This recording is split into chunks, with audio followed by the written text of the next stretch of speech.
Good morning. Next में 30 question बनवाया था एयरफोर्स ये एनडीए के लिए, तो उसी क्रम में हमारा 31 क्वेश्चन है। इसको देखो, इसके पहले 30 क्वेश्चन मैंने सॉल्व करवाया है। ग्रेजुअली इसी ढंग से आगे बढ़ रहे हैं। यूनिफॉर्मली एक्सेलेरेटेड मोशन के रिस्पेक्ट में क्वेश्चन है हमारा। A particle moves in a straight line with constant acceleration. एक पार्टिकल स्ट्रेट लाइन में चल रही है कांस्टेंट एक्सेलरेशन से, और it changes velocity from 10 metre per second to 20 metre per second. यह अपनी वेलोसिटी को जो चेंज करता है 10 मीटर से कितना 20 मीटर। मान लो यहाँ पे हमारा 10 मीटर पर सेकंड है वेलोसिटी, जो यू है हमारा। भी कितना है 20 मीटर पर सेकंड। इस क्रम में यहाँ से यहाँ तक का जो डिस्टेंस है कितना है हमारा 135 मीटर पास कर रहा है। जब कोई पार्टिकल 135 मीटर का डिस्टेंस कवर करता है तो वो कहाँ से कहाँ वेलोसिटी चेंज होता है 10 मीटर पर सेकंड से 20 मीटर पर सेकंड। कितना समय लगाया, सीधा सामने फार्मूला दिया, एस बराबर क्या होता है average velocity into time. Simple तरीका है। वैसे यू भी एस ये सब बना सकते हैं, लेकिन वहाँ जाने की ज़रूरत नहीं है। यहाँ क्या कितना वैल्यू हमारा है 135, यू कितना है 10 है, प्लस 20/2 यहाँ पे इंटू टी कर दो। ये देखना, ये हमारा 135 इक्वल टू ये देखो 30/2 इंटू टी करो, ये 15 हो गया। 15 से काटो नोट बार में, तो टी हमारा कितना सेकंड हो गया 9 सेकंड हमारा आंसर हो गया। देख रहे हो, फिर से देखना ध्यान से। एक पार्टिकल 135 मीटर का डिस्टेंस कवर करता है, तो वह उसकी वेलोसिटी में जो चेंजिंग होता है 10 मीटर पर सेकंड से 20 मीटर पर सेकंड जब 135 मीटर का डिस्टेंस कवर करता है। तो उसका टाइम क्या है, हमने सीधा का एवरेज स्पीड एवरेज वेलोसिटी की बात किया u+v/2 इंटू 2। सिंपल वैसे बनाने की स्थिति है कि हम s बराबर ut plus half A T square पे भी बनाएंगे, लेकिन जरूरी नहीं है। ये हमारा सिंपल फार्मूला है। सिंपल फार्मूला की बात करते हैं, u हमारा 10 है प्लस 20/2 इंटू टी, ये 15 आया, 15t 135 निकाल लो इसको। क्लियर। चलो क्वेश्चन 32 की बात करो। यदि मान लो एक ऐसा क्वेश्चन, कुछ इंस्टेंटेनियस टाइप का क्वेश्चन आता है आप लोगों को। मान लीजिए ऐसा कहा है कि द डिस्प्लेसमेंट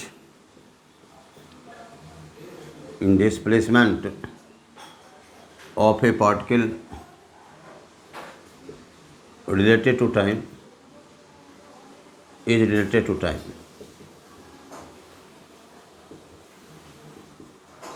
time as ऐसा हमारा है t बराबर यहाँ लिखते हैं √x+7। ठीक है। तो where x is in meter and t in second, तो find velocity of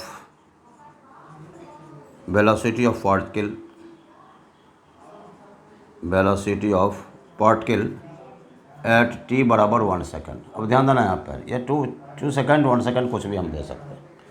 तो सीधा सा हमारा क्या दिया हुआ है, यहाँ देखिए कह रहा है कि टी का डिस्प्लेसमेंट के साथ ऐसा रिलेशन है। तो टी बराबर हमारा क्या है यहाँ पे √x+7 है। यहाँ पे डालो √x इक्वल टू क्या t-7, squaring both the sides, square करो। स्क्वायर हम इधर भी कर दिया और इधर भी कर दिया। यहाँ पे क्या आएगा हमारा ये x आएगा, इसको देखो t² - 14t + 49 देख लो यहाँ पे। फिर आगे चलो, ये हमारा इसका डिस्प्लेसमेंट की बात आ गई। अब वेलोसिटी निकालेंगे तो वेलोसिटी का क्या पार्ट होता है, ये हमारा dx/dt होता है। ये क्या होगा 2t - 14t हमारा होगा। वेलोसिटी हमने निकाली। फिर ध्यान देना यहाँ पे t बराबर √x+7, तो √x का स्क्वायर किया, इधर t-7 इधर गया तो वो t-7 होगा। स्क्वायरिंग बोथ द साइड्स क्या ये निकाले, a² - 2ab + b² निकल गया, और ये आ गया। अब भी कितने के निकालना है 2 के निकालना, तो भी हमारा t बराबर 2 सेकंड के निकालना। निकालो, यहाँ 2 इंटू 2 - 14, ये हमारा देखो कितना 4 - 14 करो, 4 - 14 कितना आ गया -10 मीटर पर सेकंड है। क्लियर, दिक्कत नहीं है इसमें। तुम बोलोगे कि सर माइनस आ गया। जी हाँ, माइनस आ गया, कोई दिक्कत नहीं, डाटाबेस क्वेश्चन है, कोई प्रॉब्लम नहीं है। यदि तुम्हारा मैग्नीट्यूड में आंसर हो 10 भी लिखा रहेगा तो 10 में टिक मारोगे, कोई दोनों नहीं रहेगा। -10 या 10 में से कोई एक ही रहेगा। तो 10 रहेगा तो 10 में टिक मार के चलाना, क्योंकि it is always taken in positive. Magnitude जब भी लेते हैं तो पॉजिटिव में लेते हैं।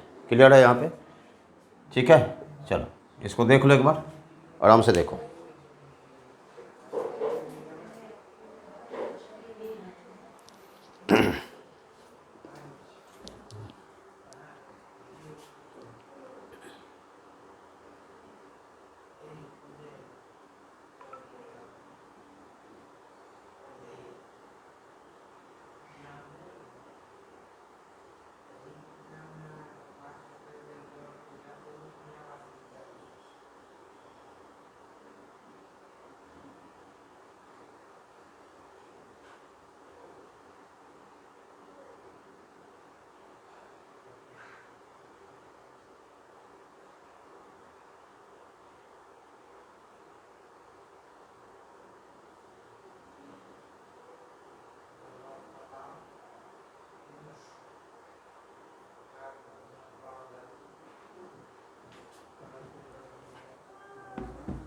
चलो हो गया। नेक्स्ट देखिए यहाँ अगला क्वेश्चन, क्वेश्चन 33।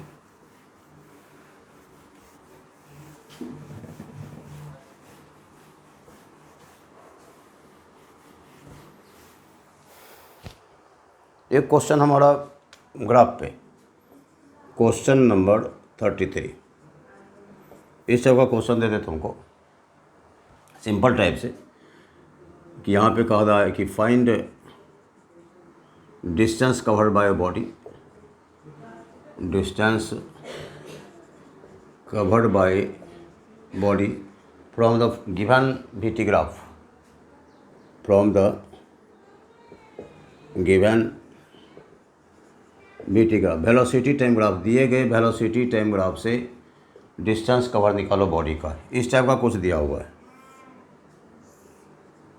ये अक्सर ये हमारा y है, ये वेलोसिटी है और ये हमारा टाइम है। टाइम को यहाँ पे लिखा है इन सेकंड और वेलोसिटी को लिखा इन मीटर पर सेकंड। अब ध्यान देना यहाँ पे 1 2 3 4 5, ये हमारा 10 metre per second, 20 metre per second, 30 metre per second, 40 metre per second, ये 20 हमारा ग्राफ जो जिस टाइप से दिया हुआ है उसको देखिएगा, ठीक है।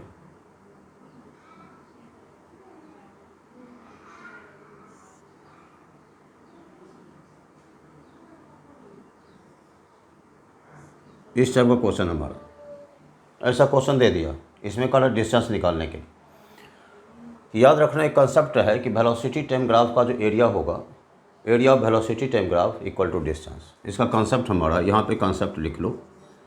इसका जो कंसेप्ट है लिखते हैं कि area of VT graph, velocity time graph बराबर डिस्टेंस होता है। इस कंसेप्ट को याद रखना। तो एरिया इसका निकाल लेते हैं। जब एरिया निकालेंगे तो डिस्टेंस दे देगा हमारा। एरिया निकालेंगे तो यहाँ पे इसको मिला, देख लो, एक ये बना, ये हमारा पहला फिगर, ये हमारा दूसरा फिगर, ये हमारा तीसरा फिगर, ये चौथा फिगर।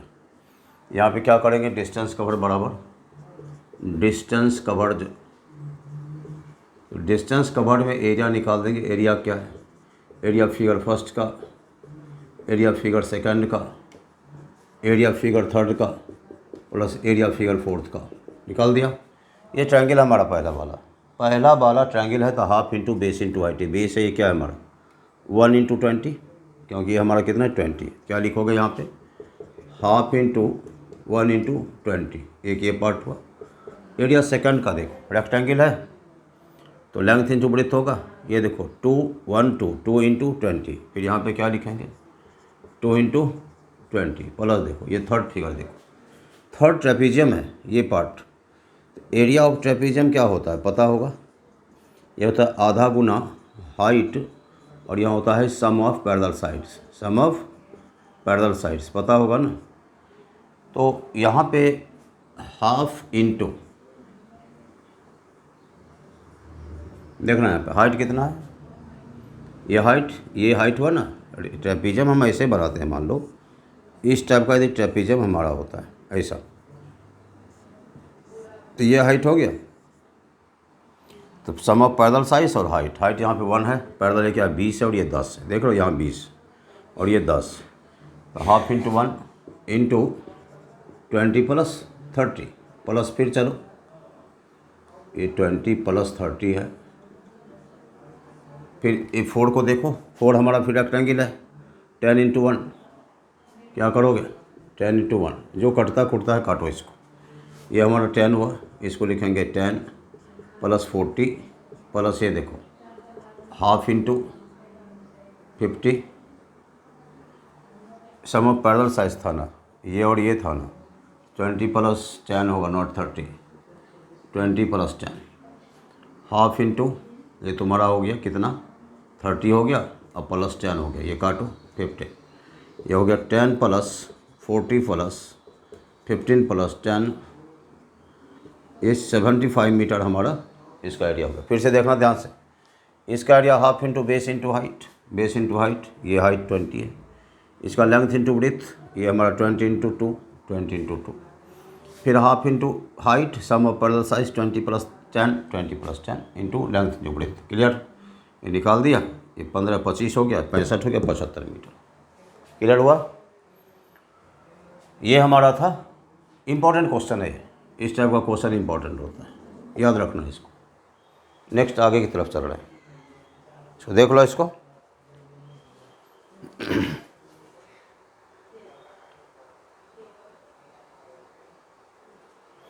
क्वेश्चन नंबर 34, इसके बाद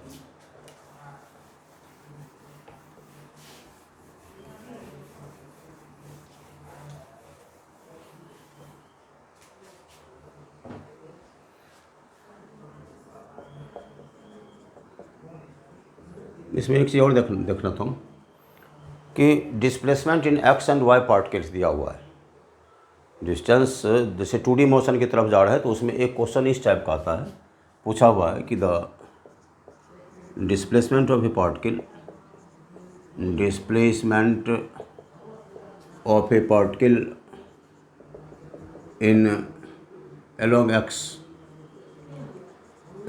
x and y direction, along x and y axis are given by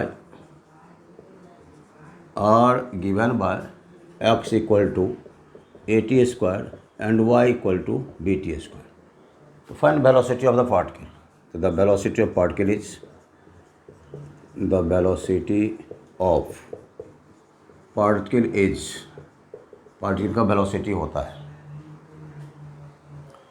यहाँ पहला हमारा A B under root T, दूसरा दे देगा हमारा यहाँ पे 2t under root A square plus B square, तीसरा दे दिया तुम्हारा 2t A square plus B square, और चौथा दे दिया तुम्हारा नन ऑफ दिस, चौथा नन ऑफ दिस दे दिया। अब यहाँ पे देखना है, ये 2D का क्वेश्चन है, बनेगा कैसे हमारा, तो सबसे पहले मान लो कि हम इसको लिख रहे हैं, एक्स बराबर हमारा क्या है, एक्स एक्सिस के लॉन्ग क्या है at स्क्वायर, तो पहले हम वेलोसिटी निकालते हैं, तो हमारा dx बटा dt होता है, पता है, तो along x लिखते थे, यहाँ vx लिख देते हैं, तो vx क्या होगा dx बटा dt, ये हमारा क्या होगा 2at, पहला हो गया, कोई दिक्कत नहीं। y एक्सिस के लॉन्ग क्या है, b है हमारा 6 मत समझना, y एक्सिस के लॉन्ग क्या है, ये हमारा bt स्क्वायर है, तो vy निकाल लो, ये हमारा क्या हो जाएगा dy बटा dt, ये हमारा कितना हो जाएगा 2bt हो जाएगा, समझना इस चीज़ को। along x एक्सिस कितना हुआ 2at, इसमें कितना 2bt। तो अब एक काम करो कि मान लो कि हमारा ये हमारा v है, इसका vx होगा, ये हमारा क्या है vy, तो शायद इसका जानता है तुम लोग कि हमारा v बराबर होता है vx स्क्वायर प्लस v, यदि 2D के रेस्पेक्ट में हम लोग चले तो यहाँ लिख दो वेलोसिटी हमारा इसका क्या हो जाएगा under root vx square plus vy square, यहाँ पे vx हमारा कितना है 280, यहाँ पे लिख दोगे 280 का स्क्वायर प्लस आगे चलो यहाँ लिख देंगे 2bt का स्क्वायर, इसको फिर देखो आगे बढ़ाओ, ये क्या होगा, ये होगा 4a square T square plus यहाँ पे क्या होगा 4b स्क्वायर टी स्क्वायर, यहाँ पे फिर चलो देखना है, यहाँ आप 40 स्क्वायर कॉमन ले लो, बच क्या गया a square plus b square बचा, ये बाहर आएगा तो बाहर आएगा तो 40 स्क्वायर का हमारा 2t हो जाएगा और यहाँ पे हमारा आंसर होगा A square plus B square. देखो यहाँ पे 2t A square plus B square option 3 समझ में आया। एक बार फिर देखो, एलोंग एक्स एक्सिस दिया हुआ है एक्स बराबर ए टी स्क्वायर, बी के रेस्पेक्ट में दिया गया है वाई बराबर बी टी स्क्वायर, दोनों एक्सिस में डिस्प्लेसमेंट दिया गया है, वेलोसिटी पूछा जा रहा है। तो सीधा जैसे ही दो एक्सिस की बात करते हैं ना, तो दो एक्सिस की जैसे ही बात करते हैं तो वो हमारा हो जाता है 2D मोशन। यहाँ पे देखो, यहाँ वी एक्स निकालो, डी एक्स बटा डी टी 2AT आ गया, यहाँ वाई है B T square, Y axis में वेलोसिटी निकाल लो तो डी वाई बटा डी टी 2BT आ गया। अब फाइनली जान रहे हो A square plus B square plus 2AB cos theta, दोनों के बीच का एंगल कितना 90 है।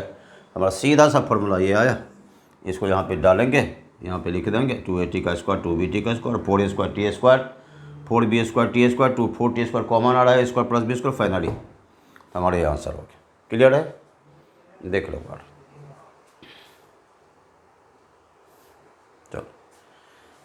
चलो नेक्स्ट 35 पे।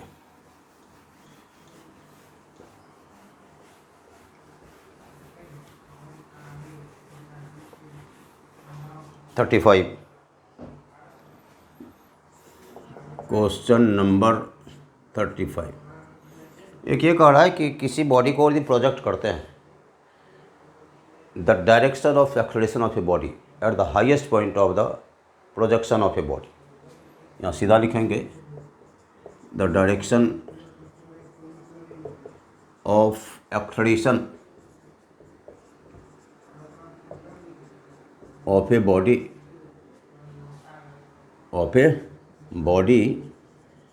at its highest point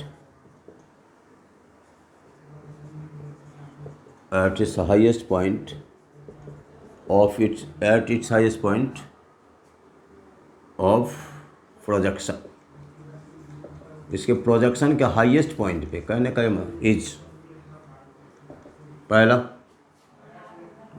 पहला लिखेंगे वर्टिकली अपवर्ड या सीधा अपवर्ड लिखो। पहला क्या लिखा, अपवर्ड लिखा, दूसरा डाउनवर्ड लिखा, तीसरा हम 0 लिखे और चौथा हम नन ऑफ दीज दे रहे हैं, नन ऑफ दीज लिख रहे हैं। अब कहने का ये मतलब कि प्रोजेक्शन की बात आ रही है, तो किसी बॉडी को ये हम प्रोजेक्ट किए, तो यहाँ पे देखो ये हमारा हाईएस्ट पॉइंट, ये क्या है हमारा, ये हाईएस्ट पॉइंट, तो यहाँ पे एक्सलेशन का डायरेक्शन क्या होगा। याद रखना, ये बॉडी को फेंक रहे हैं, तो जब भी जी होगा तो जी हमारा ऑलवेज डाउनवर्ड ना, कहीं भी ऊपर नीचे कहीं भी जी डाउनवर्ड ही होगा, कहीं भी ऐसा नहीं कि खाली हाईएस्ट पॉइंट पे। तो जी ही यहाँ पे एक्सलेशन है, यहाँ पे जी क्या है, एक्सलेशन ड्यू टू ग्रेविटी। तो इसका सीधा हम लोग क्या लिख देंगे, डाउनवर्ड हमारा इसका आंसर हो जाएगा। क्या है कि direction of acceleration of a body at its highest point of projection. इसके प्रोजेक्शन के हाईएस्ट पॉइंट पे एक्सलेशन क्या होगा, तो किधर होगा, उसका डाउनवर्ड होगा, नीचे की तरफ। ऐसे भी जी जो होता है ऑलवेज एक्ट्स वर्टिकली डाउनवर्ड, जी हर हमेशा ऊपर जाए नीचे जाए कोई फ़र्क नहीं पड़ता है, जी हर हमेशा डाउनवर्ड ही होता है, तो यहाँ पे वैल्यू क्या हो गया, डाउनवर्ड। क्वेश्चन नंबर 36 पे चलो। क्वेश्चन नंबर 36 करे for maximum range angle of projection is, angle of, important question है ये, एंगल ऑफ प्रोजेक्शन इज कह रहा है कि मैक्सिमम रेंज के लिए एंगल ऑफ प्रोजेक्शन पहला हमारा 30 डिग्री, दूसरा हमारा 45 डिग्री, तीसरा हमारा 60 डिग्री, चौथा हमारा 120 डिग्री। तो रियली जाओगे तो हमारा 45 होता है। मैक्सिमम रेंज के लिए एंगल ऑफ प्रोजेक्शन क्या होता है, 45। थोड़ा कंसेप्ट ले लो इसका कंसेप्ट क्या है। तो कंसेप्ट सबसे पहले मैक्सिमम रेंज हमारा क्या होता है, आर क्या होता है हमारा, आर होता है यू स्क्वायर साइन 2 थीटा बटा जी होता है, ठीक है। यहाँ पे फॉर आर मैक्स लिखो, फॉर आर मैक्स के लिए हमारा साइन 2 थीटा क्या होगा, 1 होगा।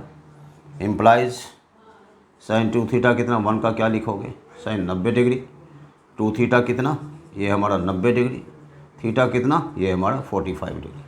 तो मैक्सिमम रेंज के लिए हमारा ये मैक्सिमम होना चाहिए, तो इसका मैक्सिमम हमारा 1 होता है। तो साइन 1 किसका वैल्यू होता है, साइन 90 का वैल्यू होता है। तो यहाँ पे 2 थीटा 90 कर दिया, थीटा हमारा 45, तो आंसर क्या हो गया इसका, 45 हो गया। क्लियर है, चलो मिटाते हैं इसको।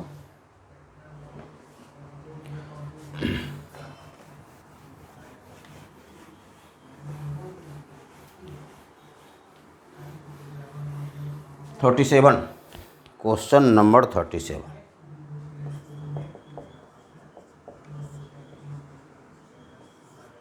यहाँ पे देखना तो, two projectiles be thrown at an angle at complementary angle. यहाँ पे है कि two projectiles are thrown at complementary angles.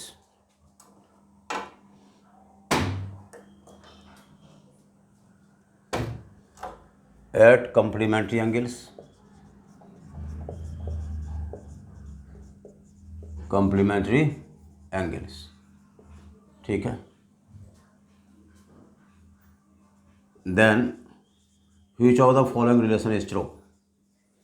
Which of the given relation is true?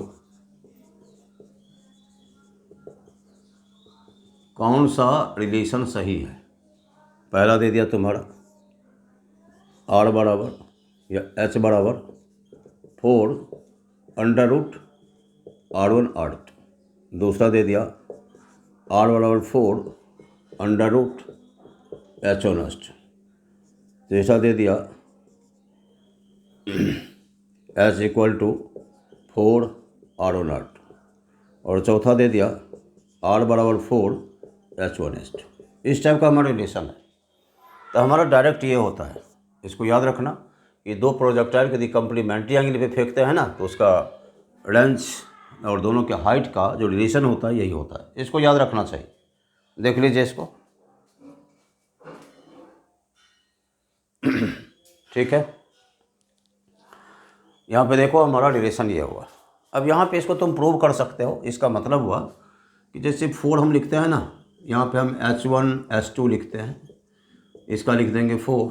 इसको लिखोगे यहाँ थीटा पे फेंक रहे हैं, दूसरे को किस पर फेंक रहे हैं? 90 डिग्री माइनस थीटा पे फेंक रहे हैं। तो यहाँ सीधा सा फिर आएगा। तुम्हारा इसका क्या फार्मूला होता है? H का फार्मूला पता है, ये होता है U square sine square theta बटा 2G होता है। इसको क्या लिखोगे? U square sine square theta बटा 2G। कंप्लीमेंट्री पे ये है, यहाँ लिखेंगे U स्क्वायर साइन स्क्वायर, उसके बदले हम देंगे 90 डिग्री माइनस थीटा बटा 2G। जाहिर सी बात है, एक थीटा फेंका है, दूसरा किस पर फेंका है? 90 माइनस थीटा पे फेंका। यहाँ पे जो निकल रहा है निकालो। U स्क्वायर ये स्क्वायर 2 है, तो यहाँ पे ये दे दो। 2G है, बाहर निकालो। इधर हमारा क्या बच गया? इधर बच गया हमारा साइन स्क्वायर थीटा गुना साइन स्क्वायर 90 माइनस थीटा, तो कॉस स्क्वायर थीटा हो जाएगा। फिर बाहर निकालो, ये हो गया 4U स्क्वायर इंटू ये बाहर निकलेगा, ये होगा हमारा साइन थीटा कॉस थीटा बटा क्या करोगे? यहाँ पे 2G कर दो, यहाँ 2 से 2 टाइम्स काट दो, तो यहाँ पे हमारा हो गया U स्क्वायर गुना 2 साइन थीटा कॉस थीटा बटा G। तो 2 साइन थीटा कॉस थीटा को क्या कहते हैं? साइन 2 थीटा बोलते हैं। ये हमारा क्या आ गया? U स्क्वायर साइन 2 थीटा बटा G। ये किसका फार्मूला है? ये रेंज का फार्मूला है। तो देख लिया प्रूफ इसका कि हमारा ये और रेंज बराबर हो गया। क्लियर है? चलो देख लो आराम से इसको।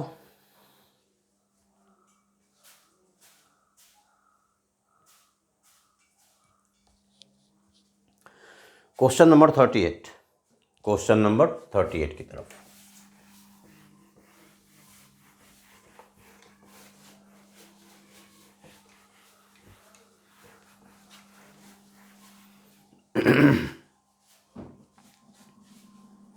यहाँ हम क्वेश्चन नंबर 38, क्वेश्चन नंबर 38 की बात करते हैं। इसमें थोड़ा सा देखो, प्रोजेक्टाइल मोशन में formula based question, projectile motion में फार्मूला बेस्ड क्वेश्चन, जितने भी तुम्हारे पास फार्मूला है उसको याद रखना। तो इस के रिस्पेक्ट में हम लोग एक क्वेश्चन आता है कि यदि हॉरिजॉन्टल रेंज और मैक्सिमम हाइट बराबर हो, if maximum height H and horizontal range of a projectile be same, horizontal range of a projectile be same, then the angle of projection will be, then the angle of projection will be, तब angle of projection क्या हो। पहला दे रहा है 30 degree, दूसरा दे रहा है 45 degree, तीसरा दे रहा है tan इनवर्स 4 और चौथा दे रहा है हमारा tan इनवर्स 2 दे रहा है। ऑप्शन इसका ये होगा। कहने का ये मतलब है कि उसका मैक्सिमम हाइट और हॉरिजॉन्टल लेंथ दोनों आपस में बराबर है। एक मिनट,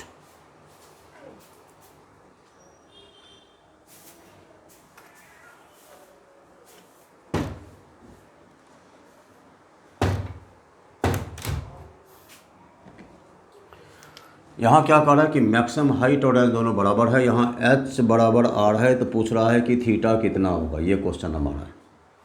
h और r दोनों बराबर है। h का फार्मूला क्या होता है, ये होता है u square sine square theta बटा 2g, यही होता है।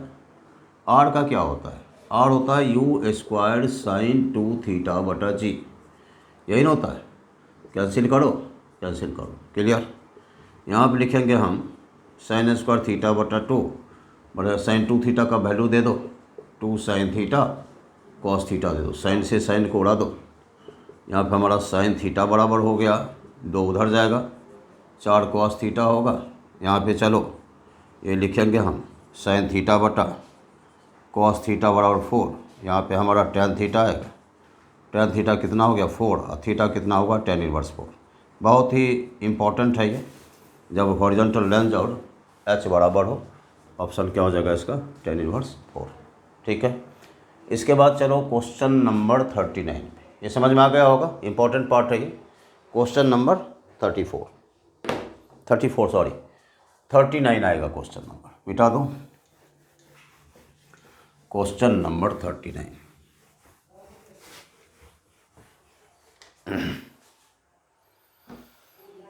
क्वेश्चन नंबर 39 की जहाँ तक बात है तो इसको हम फिर इसी काइनेमेटिक्स में रह रहे हैं। सबसे पहले एक सर्कुलर मोशन में कहता है कि which of the following physical quantity is constant in a circular motion. यह क्वेश्चन देगा which of the following physical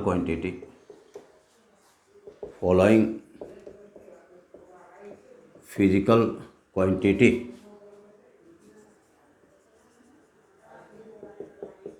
is constant in a circular motion. In a circular motion में कौन सी फिजिकल क्वांटिटी नियत होती है, कांस्टेंट होता है। पहला दे दिया तुम्हारा वेलोसिटी, फिर दूसरा हमारा दे दिया एक्सेलरेशन,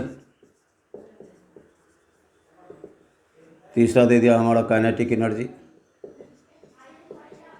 एनर्जी दे दिया, और हमारा चौथा दे दिया नन ऑफ दिस। अब समझना यहाँ पे, तो डायरेक्टली जाएंगे तो हमारा काइनेटिक एनर्जी कांस्टेंट होता है इसमें, क्योंकि जब भी कोई बॉडी सर्कुलर पाथ में चलती है तो कांस्टेंट स्पीड से और वेरिएबल वेलोसिटी से, याद रखना यहाँ। ये सर्कुलर मोशन हमारा है, जब इस पर बॉडी टेंजेंशियल चलेगी, एक इधर सेंट्रीफ्यूगल एक्सेलरेशन होता है, टेंजेंशियल होता है। ये टेंजेंशियल एक्सेलरेशन होता है ना, वेलोसिटी चेंज होने के कारण होता है। टेंजेंशियल एक्सेलरेशन वेलोसिटी चेंज होने के कारण होता है। तो यहाँ पे हमको याद रखना कि इसका स्पीड कांस्टेंट होता है। स्पीड क्या होता है, स्पीड इसमें कांस्टेंट होता है, और वेलोसिटी चेंजेज। याद रखना, जब हमारा स्पीड कांस्टेंट है तो ऑटोमेटिकली काइनेटिक एनर्जी की बात करते हैं, तो हाफ एम वी स्क्वायर। याद रखना कि वेलोसिटी नहीं है, ये भी क्या स्पीड है। जब हमारा स्पीड कांस्टेंट है तो मास अपने कांस्टेंट होता है ना, ऑटोमेटिकली हमारा काइनेटिक एनर्जी क्या हो गया, कांस्टेंट हो गया। तो इसमें लिखेंगे हम लोग काइनेटिक एनर्जी। इस सर्कुलर मोशन में कौन सी एनर्जी कांस्टेंट होती है, कौन सी फिजिकल क्वांटिटी कांस्टेंट होती है, तो क्या बोलेंगे, काइनेटिक एनर्जी हमारा यहाँ पे कांस्टेंट होता है। ठीक है, क्वेश्चन 40 पे आ जाओ। क्वेश्चन 40 क्या है हमारा,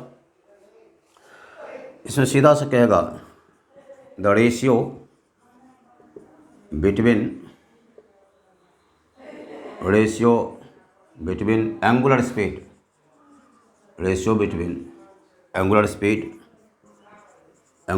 of minute hand and hour hand of watch.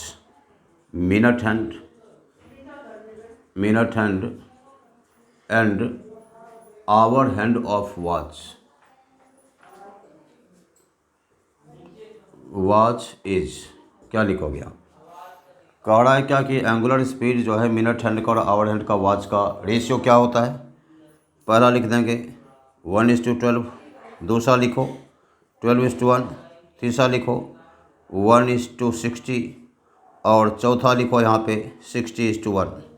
समझना यहाँ पे एंगुलर स्पीड का हमारा पूछ रहा है मिनट हैंड और आवर हैंड का। पहले ये बताओ कि हमारा जो ये होता है क्या ये हमारा 2π/t होता है क्या? पता है एंगुलर एक्सलेशन बोलो, एंगुलर स्पीड टाइम के साथ के रिलेशन इसका, तो 2πn वहाँ पे होता है। तो क्या ओमेगा हमारा क्या टी का इन्वर्सली होता है? होगा, क्योंकि ये तो हमारा कांस्टेंट है। यहाँ ओमेगा हम मिनट कह रहे हैं और यहाँ ओमेगा तुम आवर बोल दो, ये हमारा टी आवर बटा टी मिनट हो जाएगा क्या? अब ये बताओ, देखो ना उल्टा है, ये हमारा इन्वर्सली है तो ओमेगा मिनट बटा ओमेगा आवर, टी आवर बटा टी मिनट टाइम पीरियड। तो आवर हैंड का टाइम पीरियड कितना होता है? देखो कि घड़ी में तुम आवर हैंड जो होता है एक चक्कर 12 घंटा में लगाता है, पता है? आवर हैंड या time taken to complete 1 revolution, एक चक्कर में जितना समय लगता है, तो आवर हैंड पूरा चक्कर घड़ी का कितना में लगाता है? 12 में लगाता है। ये 12 में दे देंगे, 12 घंटा में। मिनट हैंड पूरा चक्कर कितना में लगाता है? 60 मिनट में। मिनट हैंड घड़ी का पूरा चक्कर कितना में लगाती है? 60 मिनट में। 60 मिनट 1 घंटा होता है। ये कितना आंसर हो गया हमारा? 12:1 हो गया, तो हमारा ये दूसरा ऑप्शन हो जाएगा 12:1। क्लियर है? दोनों को देख लो, फिर आगे चलो इसी में क्वेश्चन नंबर 41 की तरफ।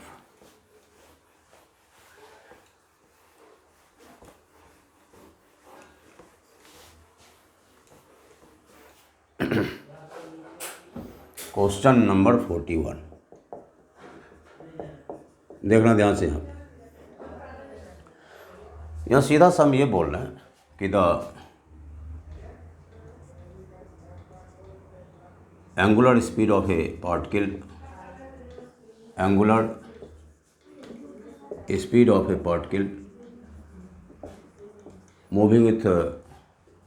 moving at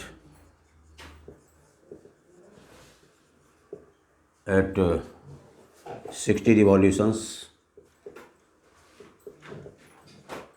per minute is अंक का दे दिया तुम्हारा। पहला दे दिया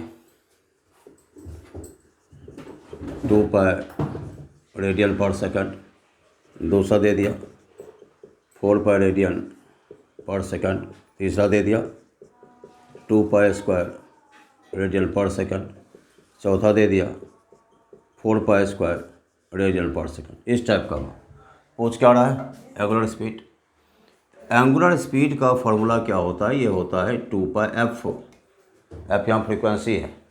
फ्रीक्वेंसी किसको कहते हैं? नंबर ऑफ रिवॉल्यूशंस प्रोड्यूस पर सेकंड, एक सेकंड में उत्पन्न चक्करों की संख्या। तो 60 रिवॉल्यूशन कितना है? 1 मिनट, मतलब 60 सेकंड में कितना रिवॉल्यूशन? 60 रिवॉल्यूशन 1 सेकंड में कितना? 60/60। फ्रीक्वेंसी कितनी होगी? 1। फिर से समझना, यहाँ पे कह रहा है कि angular speed of A particle moving at 60 revolutions पर मिनट इज। यहाँ पे ये बताइए कि फ्रीक्वेंसी किसको कहते हैं? हमको ये देखना है कि किससे बनेगा। जैसे ही 60 रिवॉल्यूशन पर मिनट की बात आ रही है तो इसका मतलब ये फ्रीक्वेंसी दिया हुआ। तो ओमेगा हमारा 2πf होता है, तो 60 नंबर ऑफ रिवॉल्यूशंस पर सेकंड, एक सेकंड में जितना चक्कर होता है उसको क्या कहते हैं? उसको हम लोग फ्रीक्वेंसी कहते हैं। 1 मिनट है तो 60 सेकंड में 60 चक्कर, एक सेकंड में 60 सेकंड में कितना चक्कर? यानी दो 60 चक्कर एक में इतना, ये हमारा फ्रीक्वेंसी हो गया। तो 2π गुना 1 कर दो, ये हमारा 2π रेडियन पर सेकंड इसका आंसर आ गया। 2π रेडियन पर सेकंड आंसर हमारा पहला आ गया। क्लियर है? 2π रेडियन पर सेकंड फर्स्ट का हमारा। सेकंड क्वेश्चन फिर चलो, क्वेश्चन नंबर 42 पे चलो। Question number 42। तो सर्कुलर मोशन से क्वेश्चन सिंपल टाइप का क्वेश्चन होता है। सीधा देगा कि direction of centripetal force, the direction of centripetal force. ये सब छोटा छोटा क्वेश्चन लेकिन इंपॉर्टेंट क्वेश्चन है, जानना चाहिए। The direction of centripetal force is, अब देखो सेंट्रीपिटल फोर्स का डायरेक्शन पहला देगा टुवार्ड्स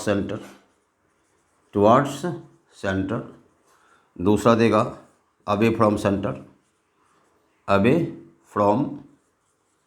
सेंटर, तीसरा दे देगा तुमको अलोंग टेंजेंट की तरफ, अलोंग टेंजेंट, और चौथा दे दिया नन ऑफ दीज। इस टाइप का हमारा क्वेश्चन है यहाँ पे कि हमारा सेंट्रीपिटल फोर्स का डायरेक्शन किधर होता है। सीधा सा टुवार्ड सेंटर होता है। जब कोई बॉडी सर्कुलर पाथ पे चलती है तो सेंटर की तरफ झुक जाती है, तो झुकती किसके कारण है? सेंट्रीपिटल फोर्स के कारण। सीधा सा क्वेश्चन था कि direction of centripetal force is toward centre.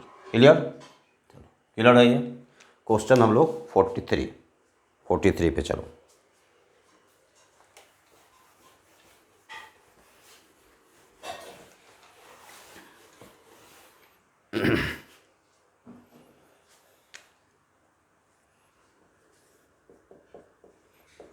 Question number 43।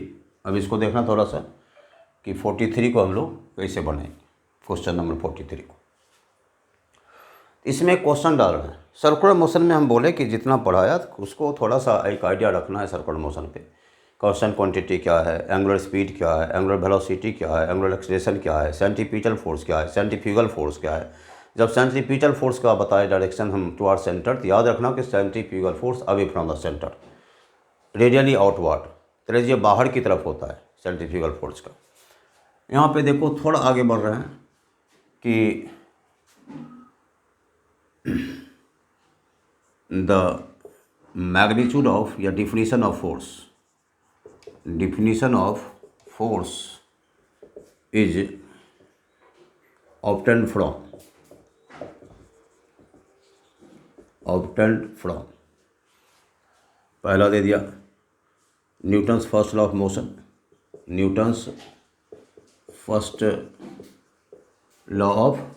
Motion, यहाँ दूसरा दिया Newton's second law of motion, तीसरा दे दिया Newton's third law of motion, और चौथा दे दिया नन ऑफ दिस। पहला हमारा क्या Newton's first law of motion, दूसरा दे दिया Newton second law of motion. तो डिफिनीशन की बात आ रही है। डिफिनीशन हमारा पहला लॉ देता है। ये भी याद रखना कि न्यूटन के लॉ में दो चीज़ तो कन्फर्मली याद रखो कि फोर्स का डिफिनीशन किससे मिलता है, पहला लॉ से। मैग्नीट्यूड ऑफ फोर्स किससे मिलता है, वो हमारा, वो भी क्वेश्चन बना दो, वो भी इम्पोर्टेंट है। Question number 44। Magnitude of force जो होता है ना, फोर्स का मान, मैग्नीट्यूड ऑफ फोर्स ये किससे मिलता है हमारा? तो मैग्नीट्यूड ऑफ फोर्स हमारा सीधा ऑप्शन ही मार देता है यहाँ पे न्यूटन सेकंड लॉ से। न्यूटन्स सेकंड लॉ हमारा मैग्नीट्यूड ऑफ फोर्स देता है। याद रखना, क्योंकि सेकंड लॉ हमको क्या कहता है? सेकंड कहता है F बराबर ma। जब मास और एक्सेलरेशन पता हो तो हम लोग इजीली निकाल लेंगे फोर्स का वैल्यू। और फर्स्ट लॉ सीधा सा कहता है कि जब कोई बॉडी रेस्ट में हो या यूनिफॉर्म स्पीड में हो तो तब तक उसी में रहता है जब तक फोर्स नहीं लगे। मतलब फोर्स लगेगा तो उसका पोजीशन चेंज होगा, मतलब फोर्स लगेगा तो पोजीशन चेंज होगा, मतलब फोर्स ही किसी बॉडी को पोजीशन को चेंज करता है। फोर्स वह कारण है जो किसी बॉडी के पोजीशन को चेंज करते। इसका मतलब पहला वाला फोर्स का डिफिनीशन दे दिया। सेकंड मैग्नीट्यूड है एम ए दिया रहेगा, मास और एक्सेलरेशन हम निकाल लें। क्लियर है? चलो क्वेश्चन नंबर 45।